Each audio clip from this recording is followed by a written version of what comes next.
नाज़िन नवाबशाह में धरती टीवी जी 16वीं ऐं रोज़ानी सोभ जी 20वीं सालगिरह मल्हाई वई आहे। सालगिरह जी तक़रीब ज़ामिन हाउस में मुनक़िद कई वई, जंहिं दौरान पीपल्स पार्टी जे नौजवान अॻवान ज़ामिन अली ज़रदारी सालगिरह जो केक काटियो।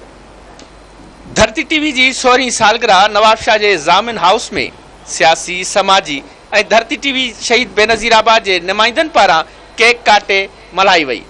धरती टीवी जी 16वीं सालगिरह जो केक सूबाई वज़ीर अली हसन ज़रदारी जे फर्जंद नौजवान जियाले ज़ामिन अली ज़रदारी, सैयद आसिफ शाह जीलानी, समाजी अॻवान अबू आमिर लाखो, खादिम चांडियो, मीर मुर्तज़ा बिरोही, ब्यूरो चीफ शहीद बेनज़ीराबाद ज़िले जे नंढियुनि वॾियुनि स्टेशन जे नुमाइंदनि ऐं कैमरा टीम केक काटे मुबारकूं ॾिनियूं। उन मौक़े ते नौजवान जियाले ज़ामिन अली ज़रदारी, सैयद आसिफ शाह जीलानी ऐं ॿियनि धरती टीवी सां ॻाल्हाईंदे पंहिंजा वीचार कुझु हिन रीति वंडिया।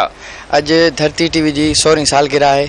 मां धरती रिपोर्टर हर कैमरामैन खे पहिरियां मुबारकबाद पेश कंदुसि ऐं हुन जी महिनत खे मां सलाम पेश कयां थो। ऐं धरती टीवी हमेशह मज़लूमनि जो आवाज़ ऐवान ताईं पहुचायो आहे। ऐं धरती टीवी तव्हां ॾिसंदा हूंदो त लाफ्टर शो जेके बि अली गुल मला जेको हींअर माशाअल्लाह उर्दू मीडिया ते बि सुठो भलो मशहूरु थी वियो आहे। अलाह हुनखे अञा कामयाबु करे।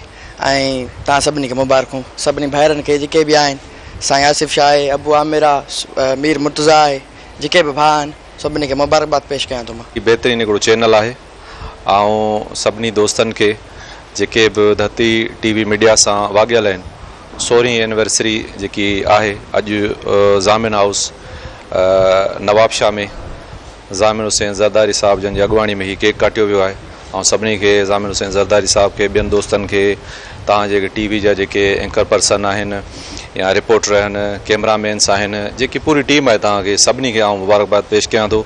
ऐं इन ॻाल्हि जी ख़ुशी बि आहे त असांजो हिकिड़ो सिंधी चैनल ऐं टॉप ते पियो वञे, जंहिंमें ईअं सम्झो त सॼी दुनिया में इहो चैनल ॾिठो थो वञे। ऐं जेके बि सोशल मीडिया ते एक्टिविटी थिए थी, उहे शयूं जेकियूं कामयाबु थियनि थियूं उहे बि तव्हांजे चैनल ते जेको आहे सो ॾसियूं थियूं वञनि। लाफ्टर हाउस आहे या जेको मॉर्निंग प्रोग्राम आहे, ॿिया खोड़ सारा प्रोग्राम आहिनि तव्हांजा, ड्रामनि जा प्रोग्राम आहिनि ऐं क्लिप्स जेके तव्हां ॾसियो था फिल्मी, इहे तव्हांजा प्रोग्राम आहिनि त सॼी सिंध जेको उन शइ खे एप्रिशिएट करे थी। धरती टीवी हिन हेॾे महांगाई जे दौर में बि माण्हुनि खे खिलाए पियो ऐं हज़ारे दिलनि ते राज करे पियो।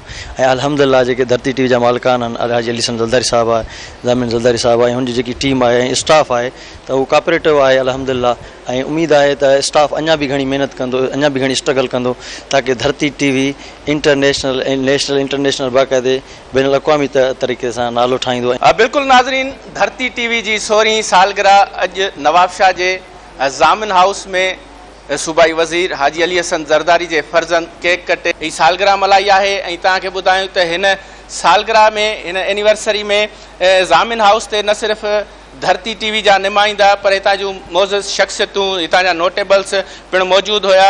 जॾहिं त ज़ामिन अली ज़रदारी धरती टीवी इंतिज़ामिया, रिपोर्टर्स, ब्यूरो चीफ, कैमरामैन खे केक कटे मुबारक ॾिनी आहे अॼु 16वीं सालगिरह जे हवाले सां। हिननि चयो त न सिर्फ़ु न्यूज़ जेकी आहे पॉज़िटिव हूंदी आहे धरती टीवी जी, पर हुन जा जेके ड्रामा हूंदा आहिनि, हुननि जा जेके कॉमेडीज़ शो आहिनि, जेको जग मशहूरु कॉमेडियन अली गुल मल्लाह जो जेको प्रोग्राम हूंदो आहे लाफ्टर हाउस, उहो तमामु घणो मक़बूल आहे। अली गुल मल्लाह पूरी दुनिया में मशहूरु थियो आहे, उर्दू मीडिया ते वियो आहे। ऐं असांजी दुआ आहे त असांजा वर्कर जेके आहिनि हमेशह अहिड़ियूं कामयाबियूं, अहिड़ियूं सोभ माणीनि। कैमरा टीम सां गॾु इम्तियाज़ कीरियो, धरती टीवी नवाबशाह, धरती टीवी नवाबशाह।